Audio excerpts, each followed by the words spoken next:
बार मैं सबके सामने आ रहा हूँ। वैसे तो कॉलेज में और कहीं भी जबरदस्ती माइक पकड़ के बोलने की आदत बहुत है, लेकिन आज किसी ने इनवाइट किया और मैं बोलने आया हूँ तो थोड़ी इज्जत करनी पड़ेगी, ऐसा कुछ बोलना पड़ेगा मेरे को। और मैं लिख के लाया हूँ क्योंकि मुझे बातें याद नहीं है। कोशिश मैंने बहुत की कि याद रखूँ, 2-4 लाइनें याद रहेंगी, फिर उसकी अगली लाइन भूल जाएगी।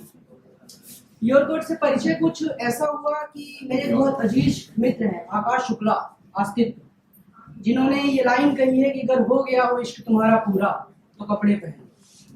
उन्होंने ये लाइन कही है और तब से मेरी और उनसे फ्रेंडशिप हुई कि आप इतना अच्छा लिखते हैं। उन्होंने मेरे को इंट्रोड्यूस कराया तो पता चला कि जयपुर में ये इवेंट है और सडनली मैं आज ही सुबह आया हूँ। वैसे इस लाइन में बहुत तालियां बजी थी लखनऊ में। तुम्हारा पूरा तो कपड़े पहन लो। इश्क पे लगभग 2 घंटे से बातें हो रही है। इश्क, मोहब्बत, तेरी आंखें, तेरी जुल्फें, तेरी ये वो, कॉलेज का क्रश। अपने को हुआ नहीं कभी, मैकेनिकल इंजीनियर है ना। अपने को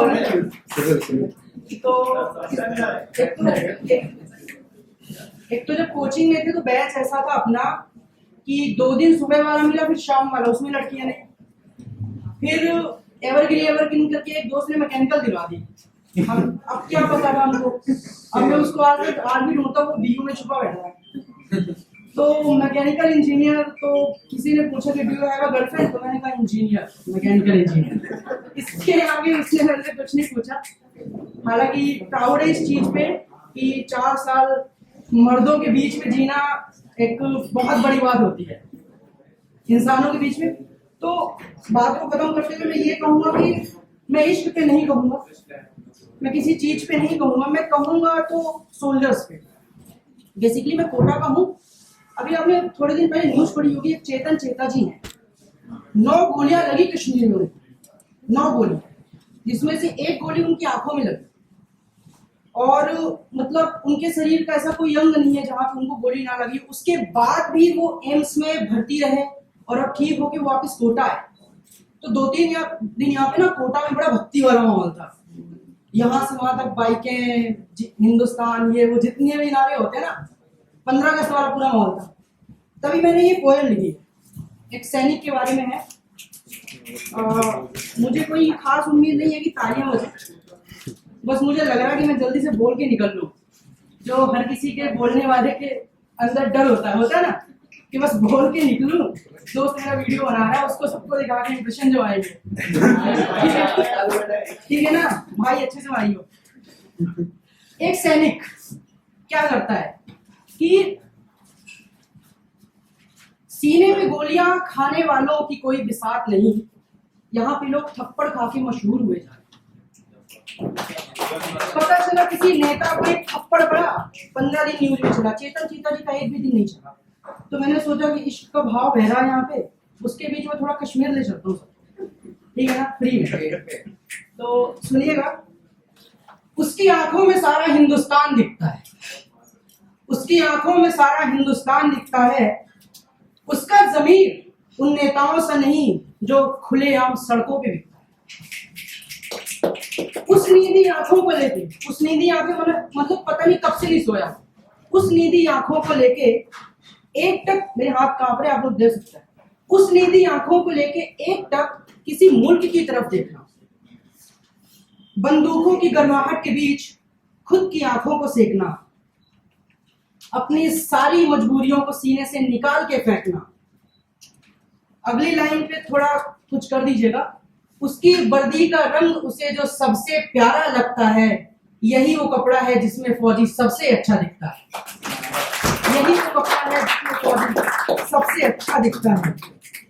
आगे की पंक्तियां कुछ ऐसी है कि मुल्क सो रहा हो चैन से तो उसे सुकून मिलता है, मुल्क सो रहा हो चैन से तो उसे सुकून मिलता है।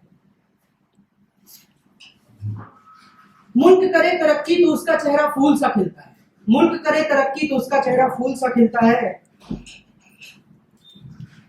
वो एक सैनिक ही है जो मौत से भी हंस के मिलता है। अब अभी और आगे बजाने के एक टक लगातार एक तरफ देखना, एक टक लगातार एक तरफ देखना। ख्याल घर का आए फिर भी मुल्क के बारे में सोचना, ख्याल घर का आए फिर भी मुल्क के बारे में सोचना। उसकी बीवी, उसके बच्चे, उसकी माँ, उस फौजी के जहन में कुछ ऐसे आते हैं कि फिर आंखों से उसके आंसू खुद ब खुद निकल आते हैं, कि फिर आंखों से उसके आंसू खुद ब खुद निकल आते हैं। आ रही सही आवाज। कभी याद आती है उसको माँ की वो बात, कभी याद आती है उसको माँ की वो बात कि बेटा कभी तो रहा कर बहू और बच्चों के साथ। लेकिन माँ की बातों का वो जवाब नहीं दे पाता, माँ की बातों का वो जवाब नहीं दे पाता। क्यों? क्योंकि कौन सा पल उसका आखिरी है इस दुनिया में, वो ये खुद नहीं समझ पाता, वो ये खुद नहीं समझ पाता। Thank you so much. एक दे सकता हूँ, कई सारी पोएम्स थी, अब नहीं बोलूंगा। कई सारी पोएम्स थी मेरी, तो मैं और मेरा फ्रेंड अचानक मैंने इसको कहा कि चलना है, तो दो चार हम लोग डिस्कस कर रहे थे कि कौन सी करूं, क्योंकि हम ना फेसबुक वाले कभी हैं, तुकबंदी वाले, कि लास्ट में काफिया मिला के चेप देना। अपने मैकेनिकल किसको आता है, कॉलेज में किसी को नहीं आता, तो भाई तू ही है शेर अपना।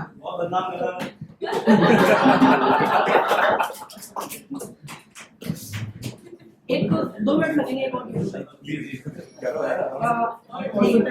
नहीं, क्या होता है ना, ऐसा लग रहा है कि कई लोग छीन के मतलब बोर ना हो रहे हो, ऐसा कुछ। यहाँ पे सब फील्ड में बहते हैं, सोचना पड़ता, बाकी बह तो रहे लोग, मैं 1 घंटे से खूब। एक बात सुनाऊंगा कि शादी होने पे बेटियां विदा हो जाती है ना आजकल। नहीं होती क्या? कोई बोल नहीं रहा। हो जाती है, मान लिया। लेकिन बेटे भी हो जाते हैं, लेकिन बेटियां तो होती ही है, साथ में बेटे भी हो जाते हैं। और बेटे कब होते हैं ये मैं सुनाना चाहता हूँ। कौन कहता है कि बस बेटियां विदा होती हैं? कौन कहता है कि बस बेटियां विदा होती हैं? बेटी भी हो जाते हैं विदा। एक माँ के हाथों में एक कागज का टुकड़ा देकर कि माँ इंजीनियरिंग करने जा रहा हूँ, फलाना डिग्री करने जा रहा हूँ, 4 साल बाद जॉब लगी तो तेरे को भी वही बुला लूंगा। माँ के हाथों में एक कागज का टुकड़ा देकर जिसमें उसका नंबर लिखा है कुछ, बूढ़ी आंखों में देके एक दिलासा, सेट हो जाने पे जल्दी पास बुला लेने की आशा। बेटे के कमरे से अब आवाज नहीं आती गाने की, अब बेटा घर से चला गया है, बेटे के कमरे से अब आवाज नहीं आती गाने की। कमरे में कुछ तस्वीरें हैं अंग्रेजी सी टाइप वाली, अक्सर उनके बातों की आवाज सुनाई देती है। वो अंग्रेजी गानों की कैसेट जिनको माँ कभी फेंक दिया करती थी घर से, आज उन्हीं को साथ साथ के रखती है अपने घर से, आज उन्हीं को साथ साथ के रखती है अपने घर से। 2 रैकेट भी रखे हैं घर में, 2 रैकेट भी रखे हैं घर में, एक बेड सा भी है। घर की छत में पड़ी पड़ी कुछ धुंधली धुंधली दिखती है, घर की छत में पड़ी पड़ी कुछ धुंधली धुंधली दिखती है। साइकिल उसकी पिताजी वाली धूप में सिकती रहती है। एक पुरानी बाइक जिसको जिद करके मंगवाया, पापा तो देते नहीं तो मंगवाना पड़ता है। एक पुरानी बाइक जिसको जिद करके मंगवाया था, कितनी बार उधारी में भी पापा ने बनवाया था, कितनी बार उधारी में भी पापा ने बनवाया था। ढांक दी थी माँ ने उसको भी बस एक पुराने चद्दर से, ढांक दी उसको माँ ने भी बस एक पुराने चद्दर से। देख के उसको माँ मुस्काए बस कमरे के अंदर से, देख के उसको माँ मुस्काए बस कमरे के अंदर से।